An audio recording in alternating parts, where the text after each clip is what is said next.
ဒီမှာကတရားရင်ပုံးလေးတင်ပေးမယ်နော်ရင်ပုံးလေးတင်ပေးမယ်ရင်ပုံးလေးတင်ပေးမှာဆိုတော့ဒါကရင်ပုံးဆိုတော့မန္တလေးပုံးတင်မှာမန္တလေးပုံးချုပ်မှာဆိုတော့တရားကဒီလိုဒါအတွင်းခံအခန့်ချမ်းနော်အခန့်ချမ်းဘက်မှာဒီမှာတလက်မခောက်ထားတယ်နော်ဒီမှာအခန့်ချမ်းဘက်ကတလက်မခောက်ထားတယ်နော်ဒီဟာကဒီတချမ်းဘက်ကရင်ဖုံးမဲ့ဘက်ကမခောက်ဘူးရင်ဖုံးမဲ့ဘက်ကကြတော့မမသူ့ရဲ့ရင်ကျဲက4လက်မ8လက်မရှိတယ်ဟိုဘက်နှုတ်ထိပ်ဒီဘက်နှုတ်ထိပ်က8လက်မရှိရယ်8လက်မရှိရယ်ဆိုတော့ရင်ဖုံးကြိုက်တယ်လို့ဆိုရင်4လက်မလောက်ထိဖုံးရမယ်ရင်အလဲရဲ့ဘေးထိဖုံးတာကြိုက်တယ်ဆိုရင်4လက်မခွဲလောက်ထိဖုံးရမယ်နော်မကတရားကရင်အလဲတက်လောက်ကနေဖုံးမယ်ဆိုတော့ချုပ်စာနဲ့ဆိုတော့4ခွဲလောက်ယူလိုက်မယ်ဒါပေမဲ့ဒီမှာကအပြောက်တွေပါရဲဆိုတော့သူ့ရဲ့အနာသားမှာအပြောက်တွေပါရဲဆိုတော့အဲ့အပြောက်တွေကိုဖယ်ပလိုက်မယ်နော်ဖယ်လိုက်မယ်ဆိုတော့အဲ့ရဲ့အပြောက်ဆုံးတဲ့နေရာလောက်ကနေ4လက်မခွဲယူမယ်နော်4လက်မခွဲယူပြီးတော့ဒီလိုလေးမှတ်ခဲ့မယ်ဒါကမှင်နီမဟုတ်ဘူးနော်ဟိုမိကျွေတိုင်ရင်ပြတ်တဲ့ဘောပင်ညနေဆိုရင်နားထိတ်ကနေဆိုရင်5လက်မရှိရယ်အဲ့တော့ဒီက5လက်မယူမယ်ဒီမှာလဲ5လက်မမှတ်မယ်နော်ပြီးရင်ဒီဘက်မှာလဲ5လက်မမှတ်မယ်ပြီးရင်ဒီတလက်မခောက်ထားလေးနဲ့အဲ့5လက်မမှတ်ထားတဲ့မြင်းနေနဲ့ကိုပင့်အပ်ထိုးလိုက်မယ်နော်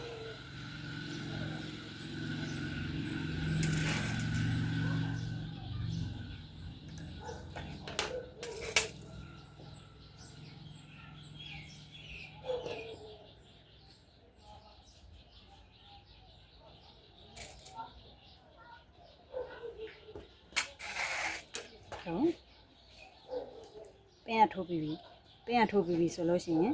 ဒါကအနံကြီးဆိုတော့ဒီဘက်မှာလေပင်ပခုံးထားရဆိုရင်ဒီဘက်မှာလည်းပခုံးထားလို့ရတယ်အနံသေးဆိုလို့ရှိရင်ချိန်ရမယ်နော်ချိန်ရမယ်အစသူ့ရဲ့ကိုယ်တယ်ဝင်မဝင်နော်ဒါကကိုယ်တယ်ကဝင်တယ်နော်အနံကြီးဆိုတော့လေအနံကြီးဆိုတော့ဟိုဘက်ကနေဒါက7လောက်ထိဆိုရင်ဒီဘက်ကနေလည်း7လောက်ထိဝင်မယ်နော်အဲ့တော့မကဒါနောက်ချမ်းအရင်ကြိုက်မယ်နော်လက်မနဲ့ကြိုက်မယ်ဆိုရင်နောက်ချမ်းအရင်ကြိုက်ရမယ်နောက်ချမ်းအရင်ကြိုက်ရမယ်ဆိုတော့ဒီမှာဒီလိုလေးထားလိုက်မယ်နော်ပြီးရင်အောက်ခြေကနေဒါမြင်းကြီးလေးတစ်ချောင်းဆွဲလိုက်မယ်နော်ဘာလို့မြင်းကြီးလေးဆွဲလဲဆိုတော့ဒီအစရဲ့အောက်မှာကအစတွေကမညီတာကြောင့်မလို့နော်အစညီသွားအောင်လို့ဒီမှာမြင်းဖြောင်လေးနဲ့ဆွဲလိုက်မယ်ပြီးရင်ခါအရှိစမှတ်မယ်နော်ခါအရှိကသူ့ရဲ့ခါအရှိကအတင်လိုချင်တာက19ချုပ်စာပေါင်းမှာတလက်မနဲ့ဆိုတော့20ယူလိုက်မယ်နော်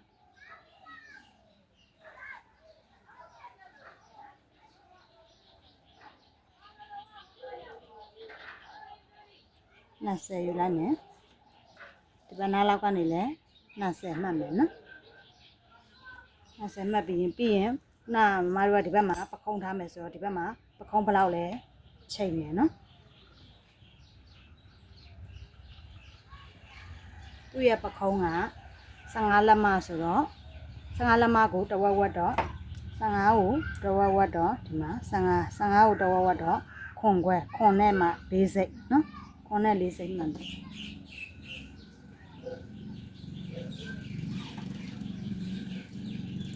ခွန်နဲ့4စိတ်ကနေအောက်ကိုတလက်မဆင်းမယ်ပခုံးဆောင်အတွက်နော်ပခုံးဆောင်အတွက်တလက်မဆင်းမယ်တလက်မဆင်းပြီးရင်သူ့ရဲ့ဂျိုင်းက16နဲ့မှ6စိတ်ရှိရယ်16နဲ့မှ6စိတ်ရှိရယ်ဆိုတော့16ကိုတဝက်ဝက်တော့8ခွဲ6စိတ်ကိုတဝက်ဝက်တော့3စိတ်အဲ့တော့9တစ်စိတ်ရော့နော်9တစ်စိတ်ရော့နေရာလေးကိုမှတ်လိုက်မယ်ပြီးရင်ဒီကနေလဲခွန်ခွဲချိန်မယ်နော်ခွန်ခွဲချိန်ပြီးရင်အဲ့ဒီစုံတဲ့နေရာလေးကနေရင်အမှတ်မယ်နော်ရင်အမှတ်မယ်သူ့ရဲ့ရင်ရဲ့ပတ်လဲက41ရှိရယ်41ကို4နဲ့စားလိုက်တော့12စိတ်ရ12စိတ်မှတ်မယ်နော်12စိတ်မှတ်မယ်ပြီးရင်ချုပ်စာတလက်မပေါင်းမယ်နော်ပြီးရင်အဲ့ဒီချုပ်စာတလက်မပေါင်းတဲ့မြင်းလေးပေါ်ကိုဒီပခုံးဆောင်တလက်မဆင့်ထားတဲ့နေရာလေးကနေသူ့ရဲ့ဂျိုင်းမှတ်ကိုရှာမယ်သူ့ရဲ့ဂျိုင်းကခုနက16စိတ်ကိုတဝက်ဝက်ထားတဲ့6တစ်စိတ်ရော့ရှိရယ်နော်6တစ်စိတ်ရော့တဲ့ကနေမှမမတို့ကဂျိုင်းမောက်ဖောက်မယ်ဆိုရင်လက်အတွက်4စိတ်နှုတ်ခဲ့ရမယ်အဲ့တော့ ဒီ6တစ်စိတ်ရောရတယ်ကနေ4စိတ်နှုတ်တော့8နဲ့မှ3စိတ်နော်8နဲ့မှ3စိတ်မှတ်မယ်နော်အဲ့ဆိုရင်အဲ့အမှတ်လေးကနေဒီဘက်ကိုမြင်းဖြောင်လေးဆွဲပေးမယ်မြင်းဖြောင်လေးဆွဲရမယ်ဒီစုံတဲ့နေရာလေးနော်ခုနဒီအထက်ကလာတဲ့စုံတဲ့နေရာလေးရဲ့ဒီဘက်ကလာတဲ့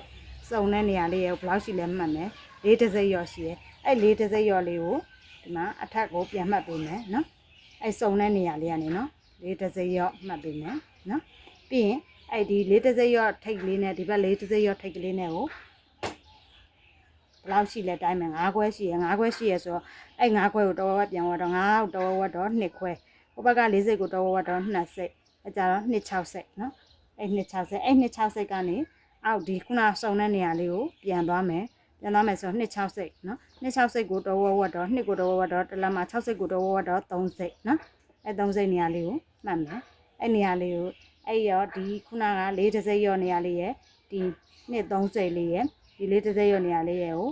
ပေကွေးလေးနဲ့ဝိုက်မယ်နော်ပေကွေးလေးနဲ့ဝိုက်မယ်အဲ့နေရာလေးကိုဒီမှာ3မှတ်ထိရဲ့နေရာလေးကိုပေကွေးလေးဝိုက်မယ်ဒီမှာလည်းထိရဲ့ဒီမှာလည်းထိရဲ့ဒီမှာလည်းထိရမယ်နော်နော်ပြီးရင်ဒီမှာခုနတလက်မဆင်းပြီးပခုံးဆောင်လေးရှိရလေအဲ့ပခုံးဆောင်ကဒီလိုပခုံးဆောင်အတွက်စောင်းအောင်မယ်ဆိုတော့ဒီမှာဒီဘက်ကမှတ်ထားတဲ့နေရာနေ11ပေါက်ဖောက်မယ်သူ့ရဲ့11ပေါက်ဘေးကဒီကနေဒီကို11ပေါက်ဘေးဖောက်ရမှာနော်11ပေါက်ဘေးဖောက်ရမှာဆိုတော့သူ့ရဲ့11ဘေးပြဲက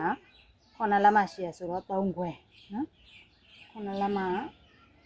3ခွဲအဲ့3ခွဲနေရာလေးကနေခုနတလက်မစောင်းထားတဲ့စီကိုလိုမြင်းဆောင်လေးမှတ်နော်အဲ့ဆိုရင်ဒါကပခုံးဆောင်ရောက်သွားပြီနော်ပြီးရင်ခုနကဒီမြင်းကနေအောက်ကိုနောက်လေပင်ပေါက်ဖောက်နော်နောက်လေပင်ပေါက်ကမာတလက်မ6စိတ်ဖောက်မယ်နော်နည်းနည်းလေးဝါတယ်လို့မျိုးလို့နည်းနည်းလေးမဝဘူးပုံမှန်လေပင်လေးဆိုတလက်မ2စိတ်တလက်မခွဲဖောက်တယ်နော်ဒါကတလက်မ6စိတ်တလက်မခွဲဖောက်လိုက်ပါမယ်ပြီးရင်ချုပ်လိုက်ရင်3စိတ်သွားမှာဆိုတော့2တစ်စိတ်ရနော်တလက်မခွဲဖောက်လိုက်မယ်နော်အဲ့တလက်မခွဲကနေဒီလိုလေးသွားပြီးတော့တလက်မလောက်လေးတလက်မခွဲထိလောက်ထိမြင်းဖြောင်လေးသွားလိုက်မယ်နော်အဲ့မြင်းဖြောင်လေးကနေဒီခုနက3ခွဲနေရာလေးကိုပေကွေးလေးနဲ့ဝိုက်လိုက်မယ်အဲ့ဒါဆိုရင်ဒါကနောက်လေပင်ပေါက်နော်ဒီမှာနောက်လေပင်ပေါက်ရသွားပြီပခုံးဆောင်ရသွားပြီဂျိုင်းပေါက်ရသွားပြီအဲ့တော့ခါရောက်သွားပြီနော်ခါရောက်သွားပြီခါကိုဘယ်နေရာမှာမှတ်မလဲဆိုတော့သူ့ရဲ့နောက်ဂုတ်ခါမှာတိုင်းထားတာ15ရှိတယ်အဲ့တော့ဒီပခုံးထိပ်ကနေအောက်ကို15မှတ်လိုက်မယ်ဒါခါနေရာပဲခါချိရဲ့နေရာပဲနော်ခါချိရဲ့နေရာသူ့ရဲ့ခါ36ရှိတယ်36ကို4နဲ့စားတော့6လက်မနော်6လက်မရှိရယ်6လက်မအဲ့6လက်မပြီးတော့ဒီရင်မာတော့ချုပ်စာ1လက်မပေါင်းခဲ့တယ်ဒီခါမှာကျတော့ချုပ်စာ1လက်မ6စိတ်ပေါင်းရမယ်နော်1လက်မ6စိတ်ပေါင်းရမယ်ပြီးရင်ဒီအောက်အခြေကကျတော့သူ့ရဲ့ဘိုက်ပပတ်လဲသူခါရှိခြင်းတဲ့နေရာရဲ့ဘိုက်ပပတ်လဲကိုတိုင်းထားတဲ့နေရာသူ့ရဲ့ဘိုက်ပပတ်လဲက38ခွဲရှိတယ်38ခွဲကို4နဲ့စားတော့95စိတ်နော်95စိတ်95စိတ်မှတ်မယ်95စိတ်ပြီးရင်ဒီအောက်ခြေမှာကျတော့ချုပ်စာနဲ့တောက်စာနဲ့1လက်မခွဲပေါင်းမယ်နော်အဲ့တော့ဒီရင်မာတော့က1လက်မပေါင်းတယ်ခါမှာ1လက်မ6စိတ်ပေါင်းတယ်အောက်ဘိုက်နေရာမှာ1လက်မခွဲပဲပေါင်းမယ်ပြီးရင်အဲ့အမှတ်3မှတ်ကိုဆက်လိုက်အောင်ပဲအဲ့တော့ဒီမှာခါနဲ့ရင်နဲ့ဆက်လိုက်ပြီးဒီဘိုက်နဲ့ဆက်မဲ့နေရာကျတော့ဘိုက်မှာမမတို့အောက်ကခါဝိုက်ကအထက်ကို1လက်မလောက်ဝက်မယ်ဆိုတော့ဒီထိတ်ကနေ1လက်မလောက်မှာအဲ့1လက်မနေရာနဲ့ခါခုနခါချီရဲ့နေရာနဲ့ကိုဆက်လိုက်နော်အဲ့ဆိုရင်ဒီမှာနောက်လည်းပင်ပေါက်ရသွားပြီပခုံးဆောင်ရသွားပြီဂျိုင်းဝိုက်ရသွားပြီခါမြင်းရသွားပြီအောက်ဘိုင်မြင်းရသွားပြီပြီးရင်အောက်ကခါဝိုက်တဲ့ဝိုက်ကလေးပဲလိုတော့တယ်အဲ့တော့လက်လေးနဲ့ဒီလိုလေးအပြောက်လေးချပြီးဝိုက်တိုင်ဝိုက်မဝိုက်ရင်ဒီပေကွေးရှိရင်ဒီပေကွေးလေးနဲ့လည်းဝိုက်လို့ရတယ်နော်အဲ့ဆိုရင်ဒီမှာဒီလိုအောက်ဝိုက်ကနေကိုက်လိုက်မယ်ပြီးရင်ခါပြီးရင်ဂျိုင်းကိုက်မယ်ပြီးရင်ပခုံးဆောင်ကိုက်မယ်ပြီးရင်နောက်လည်းပင်ကိုက်လိုက်မယ်အဲ့ဆိုရင်ဒါကနောက်ချမ်းပြီးသွားပြီနော်ဒီမှာမတို့ကဒါကိုက်ပြီးသွားပြီပင်ရလေးလည်းထိုးလိုက်ပြီနော်ပင်ရထိုးရတော့မပြလိုက်တော့ဘူးဒီမှာပြီးရင်နောက်ချမ်းတောက်ထိုးဖို့အတွက်မှတ်ခဲ့မယ်နောက်ချမ်းတောက်ထိုးဖို့အတွက်ဆိုရင်နောက်ချမ်းမှာဒီဂျိုင်းနဲ့ညီ6လက်မ6ခွဲနေရာလောက်မှာမှတ်ခဲ့မယ်ခုနကဒီဂုတ်ခါ15ရှိရယ်နော်ပြီးရင်သူ့ရဲ့တောက်အကျယ်က4လက်မရှိရယ်ဆိုတော့ဒီဘေးကနေဒီမှာ4လက်မနော်ပြီးရင်ဒီခါနေရာလေးမှာလည်းဒီမှာ4လက်မရဲ့ခုနကဂုတ်ခါ15စုံတဲ့နေရာလေးရဲ့ပြီးရင်ဒီအောက်ချင်မှာကျတော့ဒီတိုင်း4လက်မလေးမှတ်လိုက်အောင်ပဲဘေးကနေနော်ပြီးရင်ဟိုဘက်တောက်အတွက်ကဒီမှာဒီလိုလေးလှန်ပြီးတော့မှတ်ခဲ့မယ်ပြီးရင်ဒီနေရာလေးကိုထောက်မယ် ဒီလိုလေးမှတ်ခဲ့မယ်ပြီးရင်ဒီမှာထောက်မယ်ပြီးရင်ဒီဘက်ကို